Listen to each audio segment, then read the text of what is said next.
This is the Pekin Streetcars, November the 10th, 1935. This was their last day of operation. Here we catch one going down Derby Street up from 2nd Street, heading east on Derby.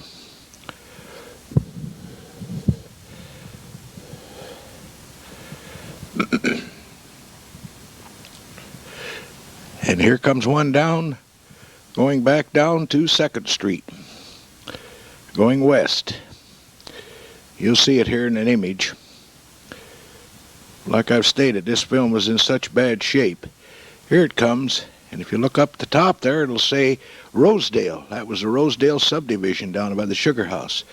This one here will say Park on it. That's going out to Mineral Springs Park. Here it goes on up Derby Street.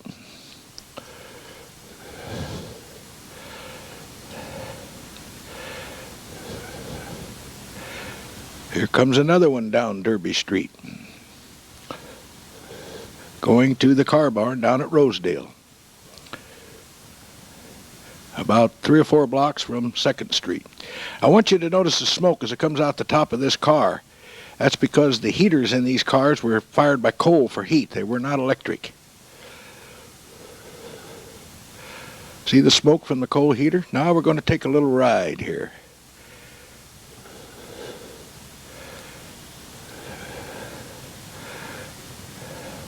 We make the swing on Washington Street, make the little jog. Well, we're going to turn right here, and we're going to turn right on Capitol Street. And up ahead of us, to the left, you're going to see the Pekin Theater, and to the right, the post office. There's the Pekin Theater on the right, and we see another car coming down from the Mineral Springs Park. That car stopped in front of the Pekin Theater as a passenger gets on. Now this is the lower end of Capitol Street. There's the old water tower, which stood for many years. Now we'll take a little ride here, and we'll go on out Court Street, out to Mineral Springs Park. First we have to let this passenger off here. We're heading for Mineral Springs Park on November 10th, 1935, the last day of operation. Here we are at Mineral Springs Park, waiting for passengers to board. Here we're going back down Court Street again, heading down to Capitol Street, where it'll swing to the left and down to Rosedale, or the Sugar House. This is the last run of the Chicago and Illinois Midland passenger train on May the 8th, 1954. This engine you're looking at was an American-type locomotive, one of the last few remaining running engines in the United States at that time. When this run was over, the engineer retired and the engine was scrapped within the week. We're right here now at the Pekin Depot.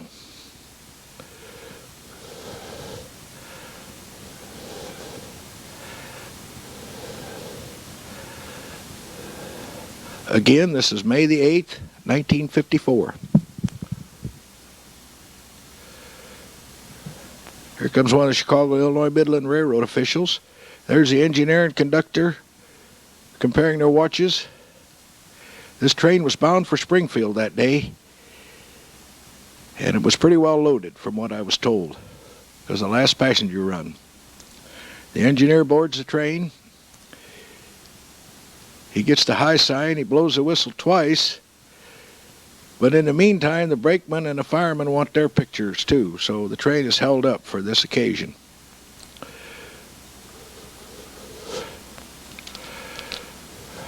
So he motions to the photographer to come on, get ready, we're ready to move. There's the fireman getting his picture from the cab.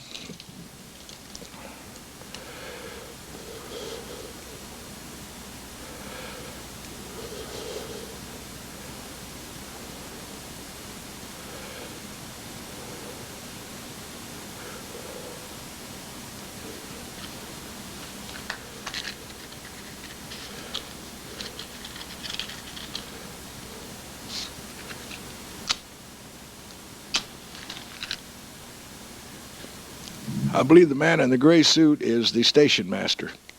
There's the Pekin, Chicago, Illinois Midland Railroad Depot.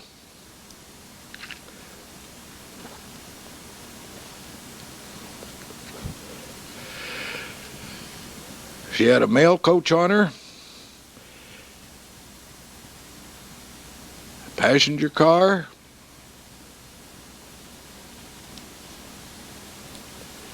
three passenger cars. Here we are leaving now. We're bound for Springfield as we bid the Pekin Depot goodbye for the last time. And it fades into the distance.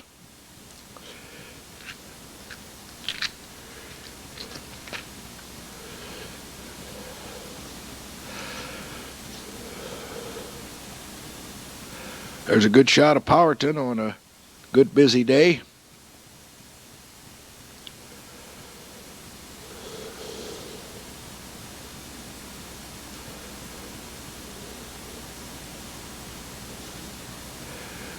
The train there to the left there is hauling coal into Chicago.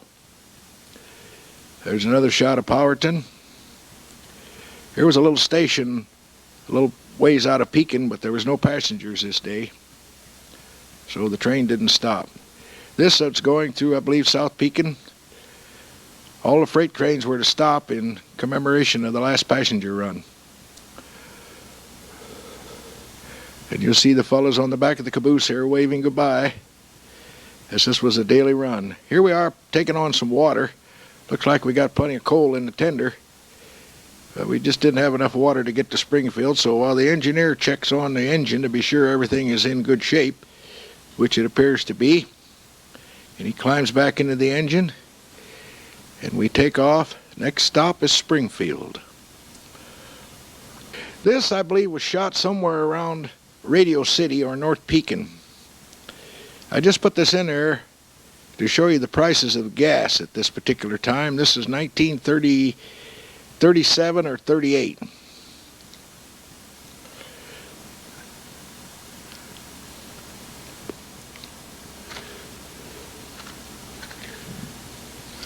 Look at there, 17.5 cents a gallon for gas. Isn't that something?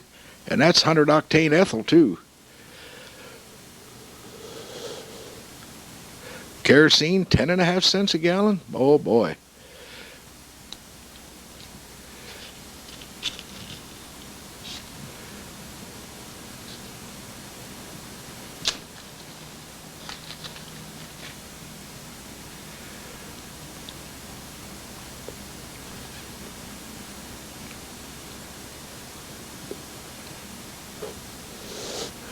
In a minute here, he's going to show you 2 cans of oil, of Johnson oil. But there they are right there. Notice they're in metal cans and not plastic bottles like you get today. Those would be collector's items today, those metal oil cans full. Empty. This is Ham Suit Studebaker service at the upper end of Court Street, right across from Jones Brothers Jewelers. And this is right around 1938. And you're going to see some brand new Studebakers come out of this garage over here.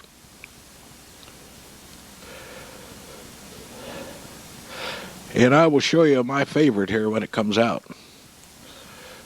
Or the one I like the best.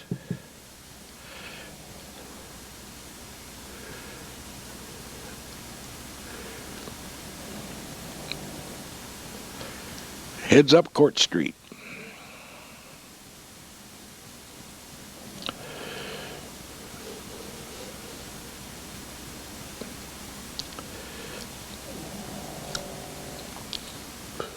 And this one proceeds down Court Street.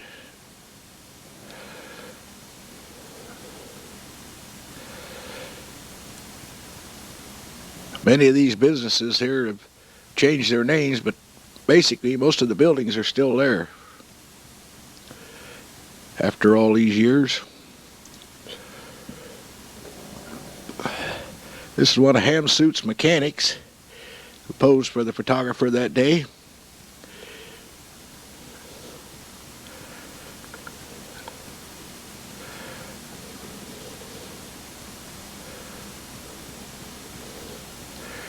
This is one of the owners of the Ham Suit dealership. But I never was able to find his name. In fact, I couldn't even find Ham Suits dealership listed in the Pekin directory anywhere. I looked and had people checking. We couldn't find Ham Suits Studebaker dealership, so maybe they were only in business for a short time. I don't know. This is one of the other owners of Ham Suits.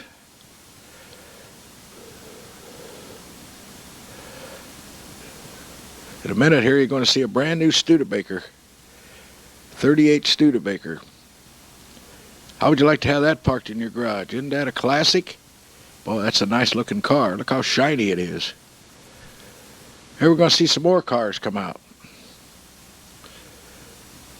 More brand new Studebakers.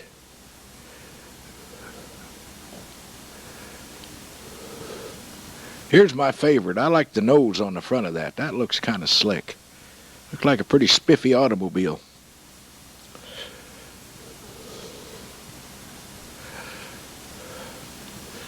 This is a 38 Ford that pulls up here next to the curb, and it's either painted white or yellow directly across from the Ford dealership. I'm not sure where the Ford dealership in Pekin was located during this time frame. This is Mr. Hofer of Hofer's Pekin Bottling Works on 2nd Street, where he bottled Twain root beer for many years. And I believe this is about 1937. There he goes over, walking over to his car, probably going home for lunch.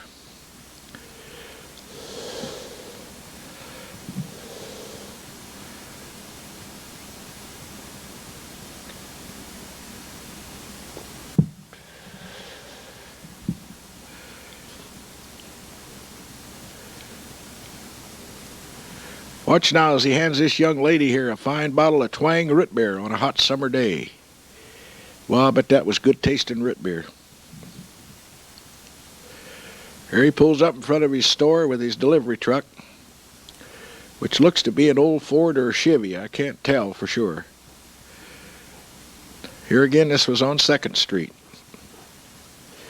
He gets out and goes into his business. You want to remember to save your caps here when you drink this Twain root beer. You might get some fine prizes with them. Maybe a nice ball cap or some pencils or maybe a calendar. You don't know. Here's the front shot of Hofer's Pekin Bottling Works, bottlers of Twain root beer in Pekin. Here we are at the arcade building. I don't know what this gentleman's name is, but he runs the Shoeshine stand, and he's got 2 boys that work with him. And in a minute here you'll see them. There they are. They're two of his helpers. And in a minute here you're going to see something you haven't seen for a number of years. You're going to see a Shoeshine.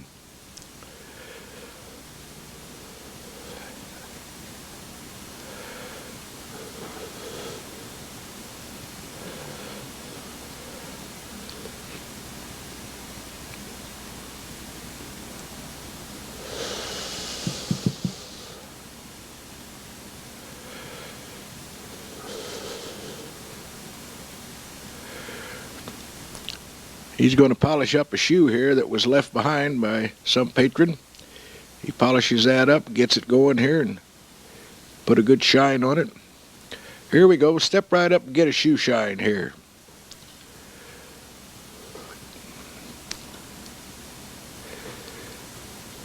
I believe a shoe shine in this time frame probably cost $0.25.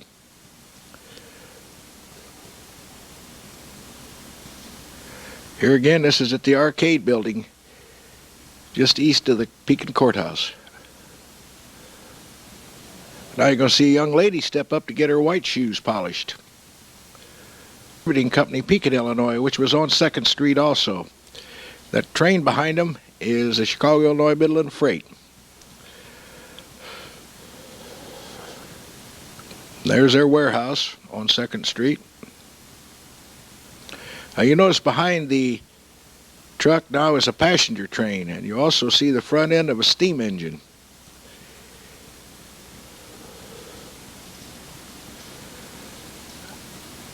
Notice that the Royal Crown I don't even know if you can buy it anymore. It's in a glass bottle. Hoens Grocery and General Store down around the South Pekin area. And in this time frame, this is 1937, there was many of these stores throughout the area where man and wife and mom and pop type of businesses where they went into business to make money and to help the people out. The names of these people are lost to the sands of time. I have no idea who their names were. I could not find any records of them whatsoever, and I searched for over a year to try to find addresses of these stores, telephone numbers and everything, but I couldn't find anything.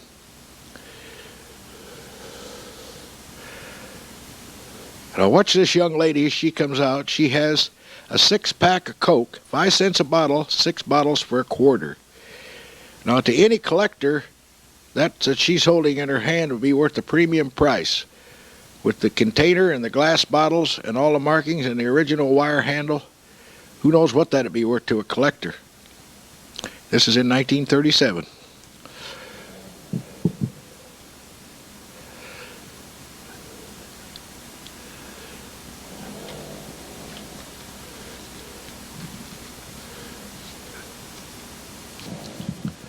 This is another shot of Calhoun's Grocery where they had General Store written up at the top of it. Now I believe this is the butcher in there and his wife. And I want you to check out the hairdo that she's got there, the ribbons in her, the way she's got her hair fixed. I just don't know. That might have been the style of the times. I don't know. When I mention hairdos or hats in these videos, I don't mean to insult these people because I don't know who they are. It's just that during that time frame, that was the style, and that's the way people wore things. So today it's kind of humorous, but back then it was in style. There you go, a 16-ounce bottle of Pepsi-Cola for a nickel, and in a glass bottle too. Now they're all in aluminum cans, and they cost you about 50 to 75 cents, some places $1 if you go into some places. Here we are. This is a shot of Court Street, just a quick shot in 1932. Then we jump to 1936. The great snowstorm that hit Pekin. This was filmed down in the Sugar House, 2nd Street, Rosedale edition. Right around in that area. You're going to see a lot of snow here on the ground. This is a winter. It got so cold that nothing worked. This was taken at the Pekin Streetcar Barn after they had gone out of business and no longer operated. There's a Chicago, Illinois Midland pulling freight from Pekin, possibly to Springfield or maybe even Taylorville. This is some shots along 2nd Street before it was developed. There's some other shots there by a parking lot in the Sugar House, 2nd Street, Rosedale area. Now this is the fish boat that stood at the foot of Court Street for many, many years. And there's the old Pekin Bridge, built in 1932 or 33, I believe. I remember this fish house when I was a young boy. This is a shot of Court Street, just a quick shot in 1932. Then we jump to 1936, the great snowstorm that hit Pekin. This was filmed down in the Sugar House, 2nd Street, Rosedale edition. Right around in that area.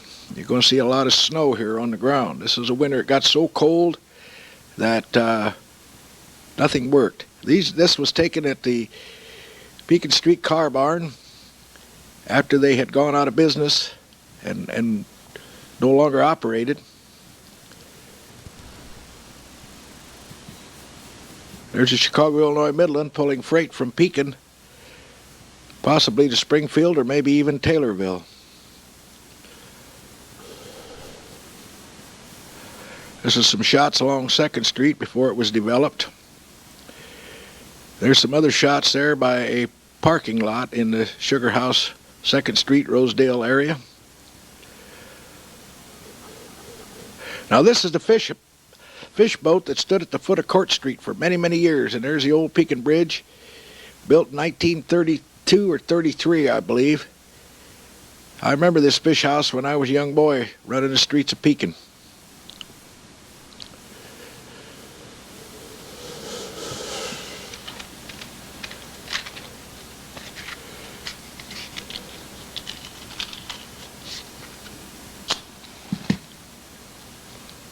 I wonder if these kids could do this today. Some of them be 80, 90 years old. I wonder if they could still do a sack race like that today. If they could, they'd be pretty good people.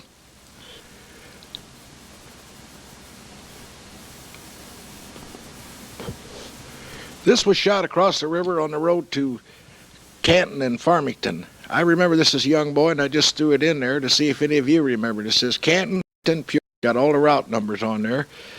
The people aren't really of interest. It's just the fact that the route numbers. Route 100 to Canton, 78 to Farmington, 78 to Peoria. This is going down Derby Street to 2nd Street. It's a little dark, but I wanted to put this in here so you could see what the town looked like in 1937. Or this may be 38. I'm sorry, 1938. It's kind of dark, but you can get a general idea of what it looked like. This is Bailey's Lake in Schaeferville. Now, Schaeferville was started by my grandfather, Judge Charles Schaefer, who bought the farm there and divided it up into lots. There's also a street in Schaeferville called Hazel Street. This is named after my mother, who at the time's name was Hazel Schaefer.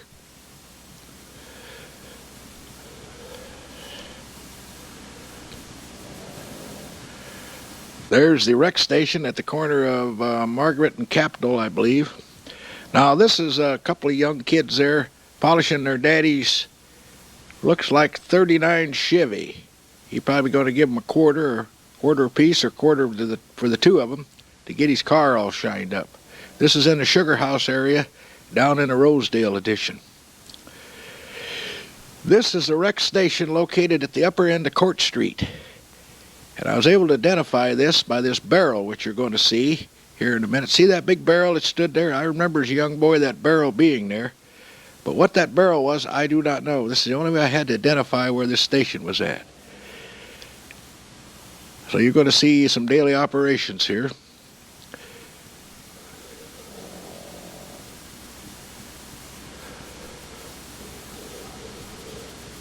There's another shot of that barrel. You're looking east. There's the attendant. Must have just got him when he opened up, because he's putting all the oil cans out, and they use bulk oil.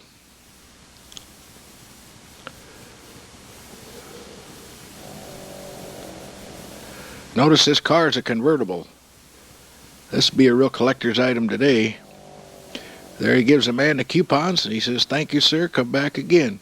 In those days, gas stations give coupons so you could get premiums, dishes, glasses, cups, just about anything for the kitchen.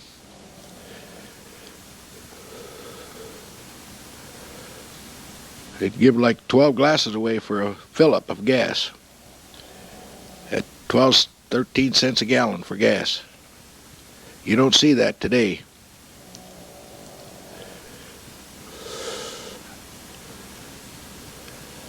And for those of you who want to change your own oil, you could buy bulk oil in 5-gallon cans.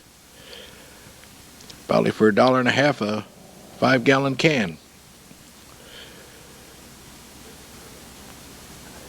We're about ready to leave the station now, but don't forget to pick up a pack of cigarettes at just 17.5 cents a package. This is some Pekin Sports, which I believe is either grade school or high school.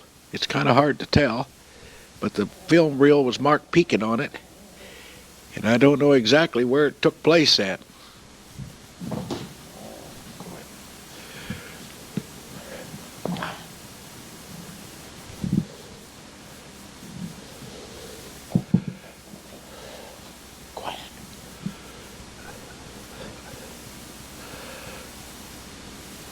Now I want you to look here at the end of this scene. As this car pulls by, you're going to see where it says Pekin, 19,400 population. So that could pretty well tell you the car in front of the Sugar House, Pekin Municipal Bus Service in front of the Sugar House, heading down 2nd Street.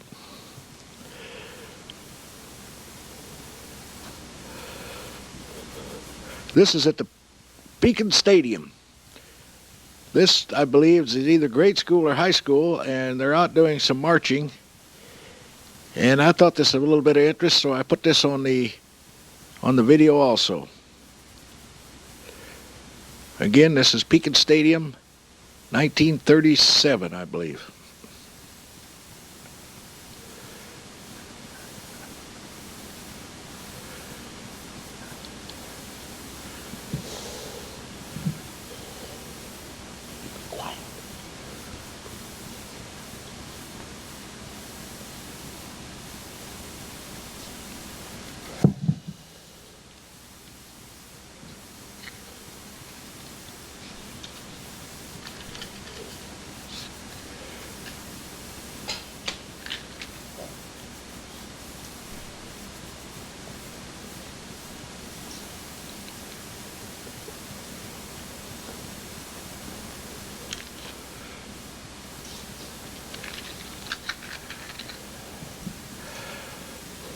This was shot 64 years ago at the Pekin Stadium.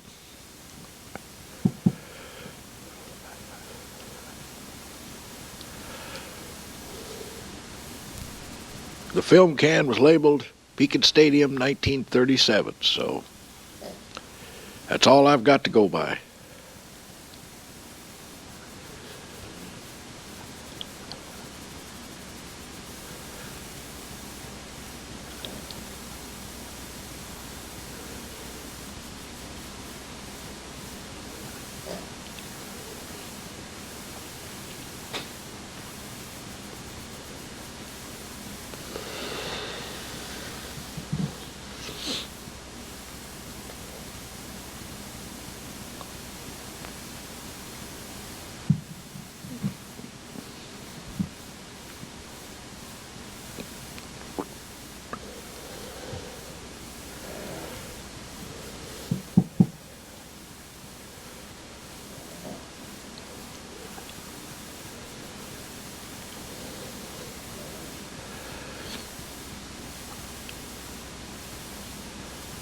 This appears to be a high school band.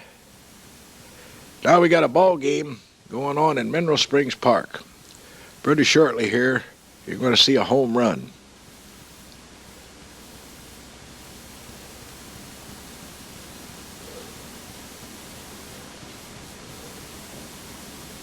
Here we go. Watch him go by now as he runs for home base. There he goes. That's a home run. Here's the nail incorporation, which was in Pekin, but I couldn't find exactly where their address was at. They had their showroom downstairs and their offices upstairs.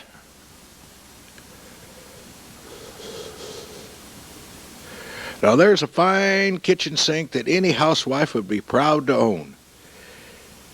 Look at all the storage in there. It's got drawers and cabinet space. Cabinet space galore in there. You could put all kinds of stuff in here. This is 1938. Now here's some modern bathroom fixtures that you could buy if you wanted. Of course, you got to realize in 1938 a lot of people in the Pekin area still had them little houses out and back.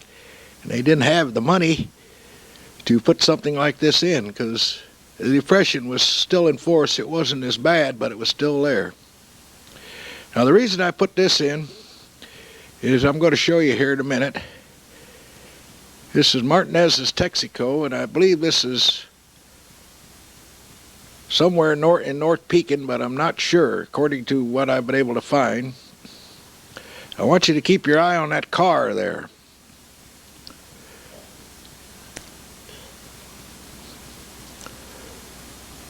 Now watch what this gentleman does here.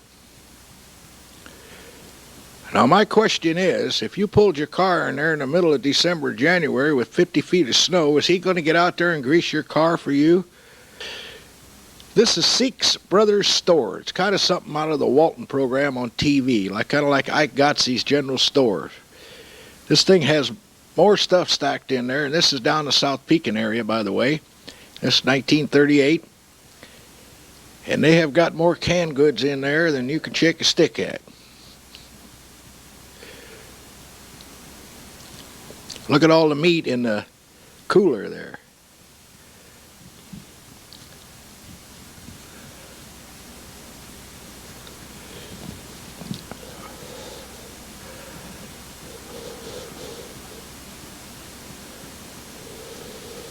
Wouldn't you like to know what he's saying?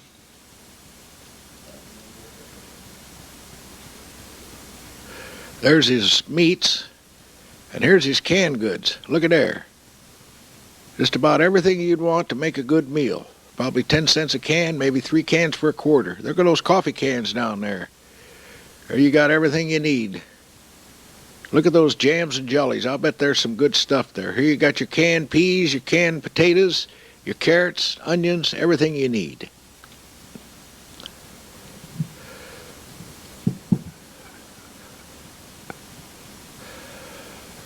I want you to check out the cars in this. This also was marked Pekin, but no location.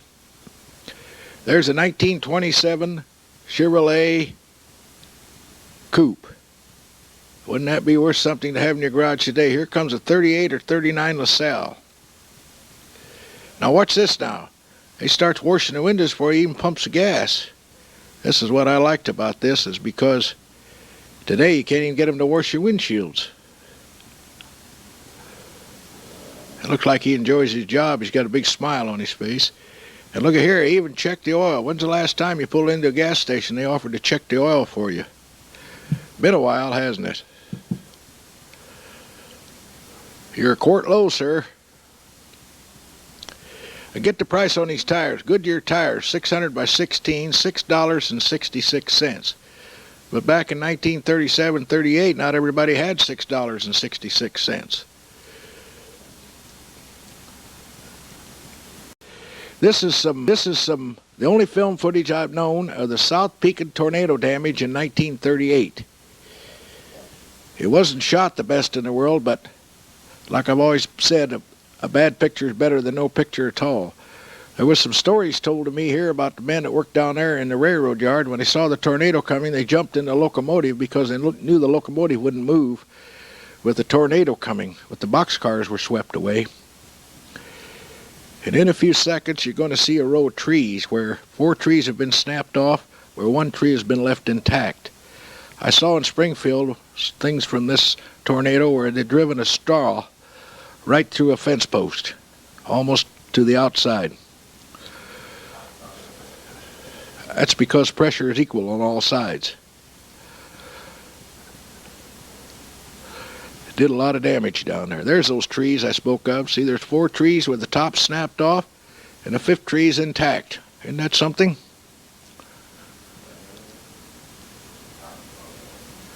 Now, this gentleman here is digging for something. I haven't been able to figure out what he was digging for, but he's digging something out. This is very rare footage. Now, this is a spot up on Court Street. I don't know exactly where. According to the film can, it just said Pekin Court Street. And this looks like a Saturday night crowd into maybe a tavern or restaurant or whatever. They're having a good time. Everybody's enjoying themselves. And in a minute or two here, you're going to see the saxophone player over there in the corner just really belting out the tunes. You can see he's really getting with the program. These people, this is 1937, and probably the only outing and relaxation they had that week, or maybe that month. There's that fella playing that sax. He's really beating out the tunes, boy. These 2 ladies like the tune so well, they're going to get up and dance.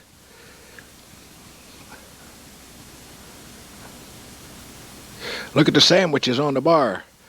For a nickel or a dime, you can get yourself a sandwich if you're hungry.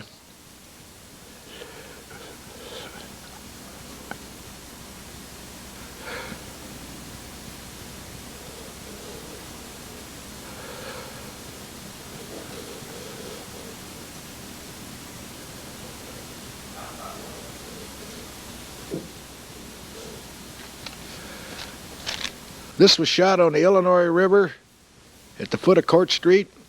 I mean, just on up north of Court Street. These are fishermen going up the river. Now, I want you to watch here in a second. The next clip that comes up is going underneath the old Rock Island Bridge there, under the Pekin Bridge. When's the last time you seen one of these going underneath the Pekin Bridge? I'll bet it's been 2 or 3 years, hasn't it, huh? This is 1932. These are commercial fishermen on the Illinois River. This shot was made from the Pekin Bridge, the old Pekin Bridge. Now they're going into the dock, and I couldn't figure out why, and I kind of figured that maybe with that gasoline engine on the back, which is a 3-horse or a 5-horse Johnson, they might have run out of gas. Here again, this is 1932, the Illinois River at Pekin.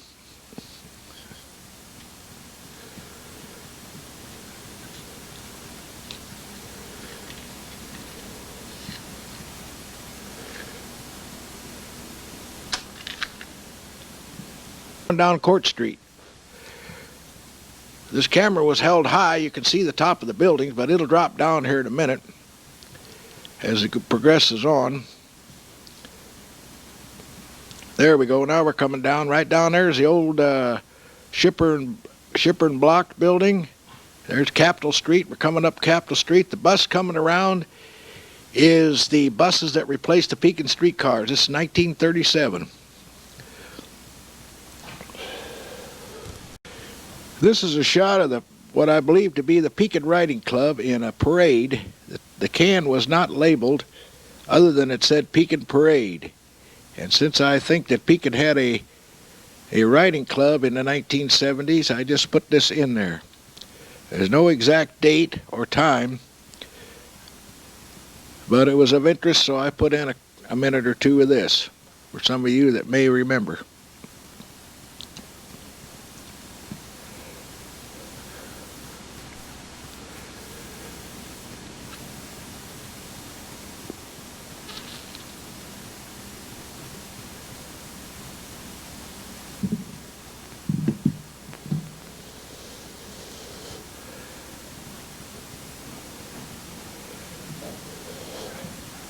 Lots of horses there that day.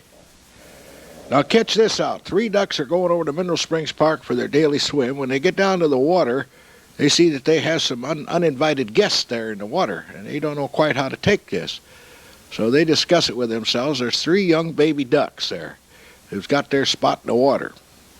So they don't know quite how to handle this, so they jump back there and they survey the problem there, and pretty soon you're going to see that one duck talk to the other one there, asking what we can do about this.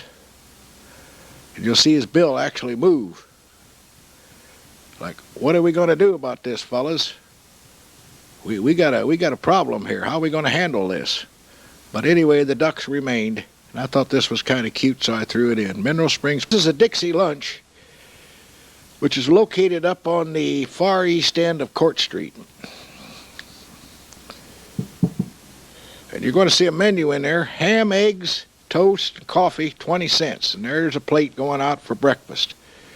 Now, the guy there in the white hat is kind of a little bit of a clown. He's going to act up here in a little bit, but they're having a good time, and they're just acting up here for the camera. There's the owners. That's probably the owner and his daughter working. The man's holding up his ham steak to show that he got his money's worth. They're getting a good meal there for 20 cents a piece. And the butter he's dipping out over there is probably homemade butter, too.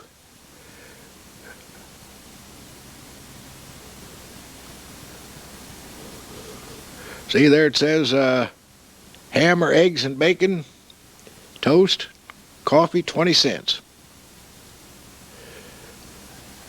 He's making some comment about the guy holding up his ham steak. Now, the reason I put this in here is not because it was a tavern, but I want you to check out this lady's hat. I don't mean to insult people or anything, but this hat just really struck me in a weird sense of humor. I've never seen a hat like that on a lady in my life, and I just want you to check it out.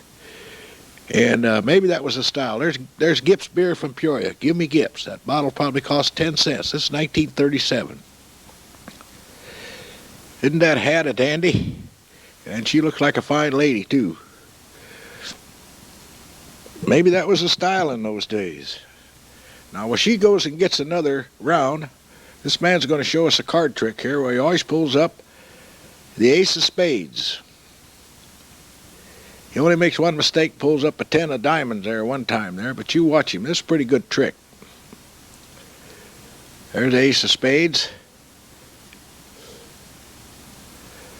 Again, this 1937. Whoops, there he made a mistake there.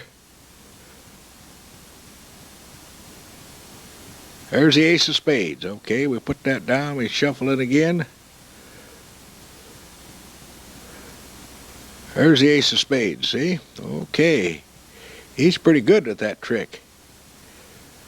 There's one parting shot of that hat. And I mean, that's really something, that hat, I'll tell you.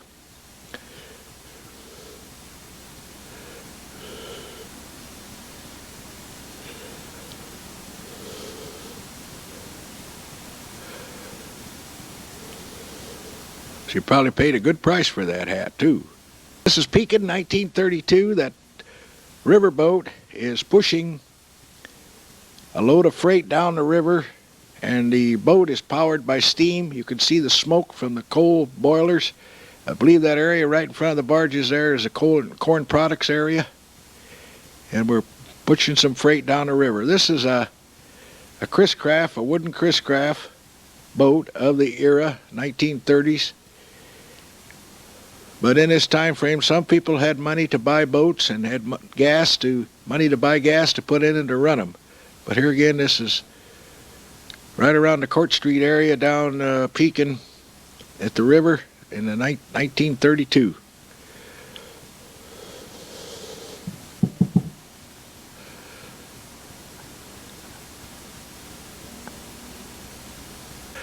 This is a Velde Roth Hardware and Roofing Company fire, which this building, I believe, was located at the foot of Court Street, right around 2nd or 3rd Street, somewhere down in there. I heard my grandfather and my mother mention this as I was growing up. They said at Pekin, it was one of the biggest fires of its day there, and I think this is 36, 37, somewhere in that time frame. I wasn't able to find much out on the Roth Hardware and Roofing Company, but it burnt the complete building out.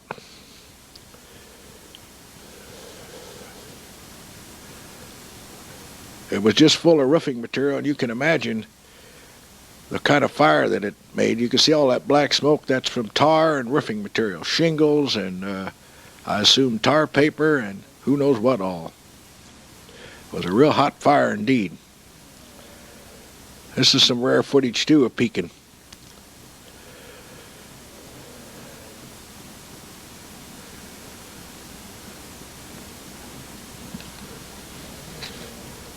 There's the front entrance of the store as we take a sweeping view all the way up.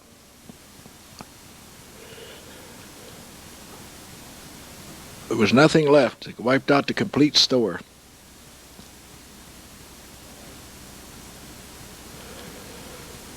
It was a big business in its day. We now go back to the arcade building to visit Mr. Ben Hoffman, who is an insurance agent here.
This may well be a tavern in South Pekin in 1932. All of these boxes and signs are indeed today collector's items, including that Model A in front of the door.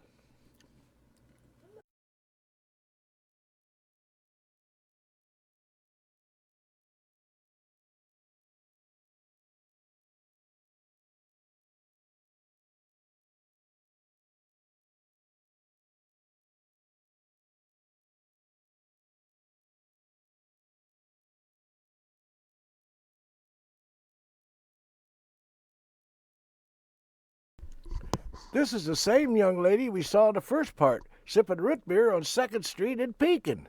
You remember her? I do.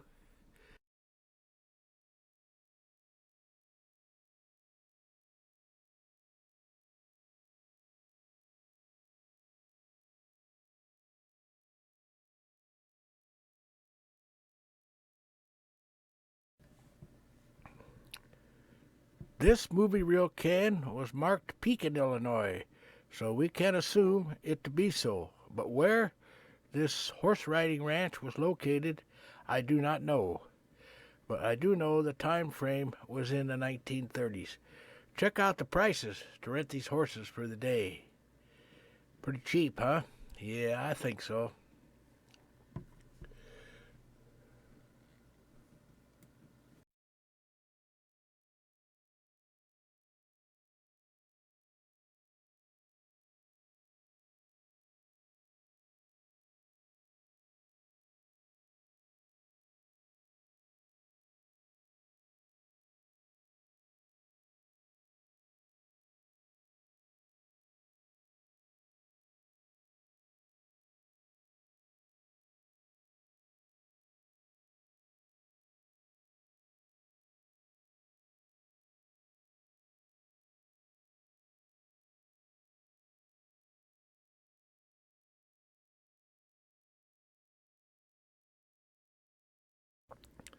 This footage was shot of the Hanley family of Pekin. I do not know if there is any connection with the Preston Hanley Funeral Home at 500 North 4th Street in Pekin or not. This footage was made in 1932, the height of the Depression, and I believe it was made in Glen Oak Park in Peoria. The girl in the white dress, who lived on Bacon Drive in Peoria, gave me this footage of which you see here. She told me who this footage was all about. And at the time, this lady, who I think was Ruth or Mary, I forget what her name was about 75 years of age.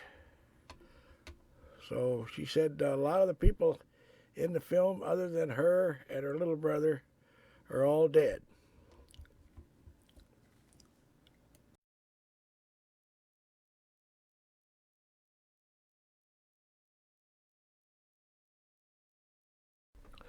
I put this in there to show the clothing, the hairstyle, and the things that families did back in the 30s. They don't seem to do that today, do they? Nah, families today are kind of drifting apart rather than sticking close together.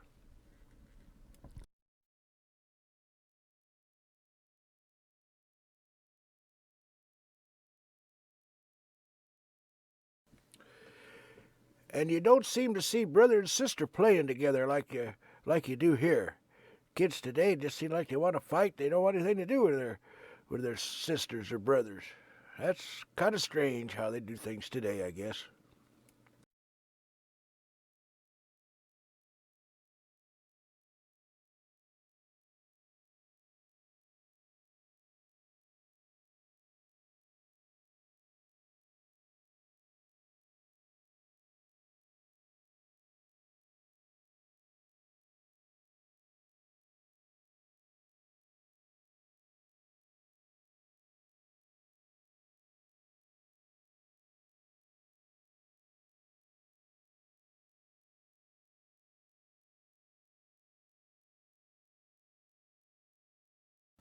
You can note the antiquated play equipment, which is all steel, not plastic like today. Plastic and wood like today. This was all steel, all welded, good construction. It would last forever if you kept a coat of paint on it.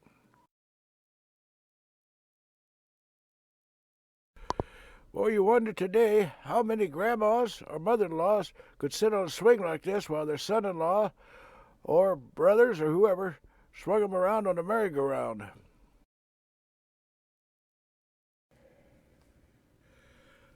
One of these men is 89 and the other one is 90 on this teeter-totter. And they're both dead now. I don't know how long they lived or how old they were when they died. But watch them. They'll tip their hats to you, say, here's to the good day to you. There we go. How about that now? That neat?